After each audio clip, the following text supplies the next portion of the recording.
I'm sorry, Joshua. You have just been evicted from the Big Brother house. Who's been where you are, wishing all it was sticks and stones.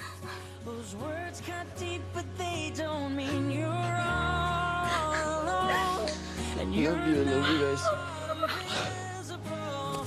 Hear me out. There's so much more to life than what you're feeling now. Someday you'll look back on all these days. Sorry. Sorry, Manig. Salamat mo.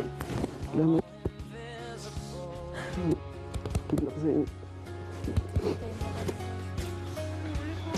So your confidence is quiet. To them, quiet looks like weakness. But you don't have to fight, 'cause you're strong enough to win without. salamat. Every heart has a rhythm. Let yours beat out so loudly that everyone can hear it.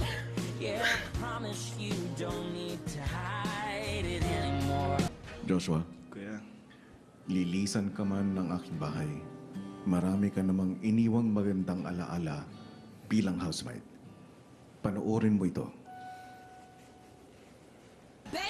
Siya ang tatay's boy ng Batangas, Joshua. Una pa lang kitang nakita, ramdam ko ang iyong kabutihan at panguunawa bilang isang anak. Kahit hindi buo ang iyong pamilya, hindi ka nagtanim ng sama ng loob sa iyong mga magulang. sinusulit ko naman. Nagpakatotoo ka sa iyong tunay na nararamdaman kay Jane sa kabila ng opinyon ng iyong mga kasama.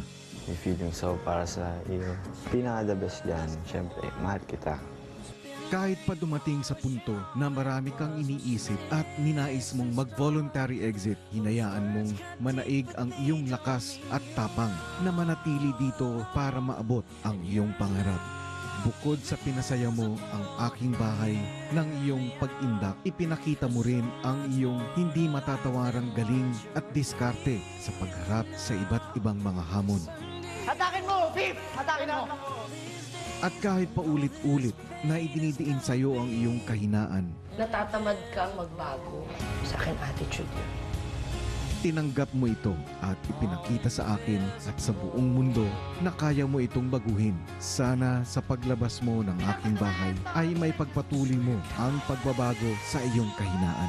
Naniniwala ako na sa iyong pamamalagi rito, ang isang binatilyong si Joshua ay nabatid ang tunay na responsibilidad ng isang tunay na lalaki. Ako si Joshua Garcia, ang swagger ng Batangas City.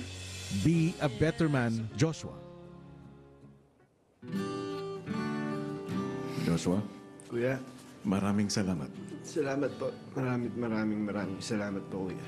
Kailangan mo nang lumabas ng aking bahay. Ex-housemate, Joshua.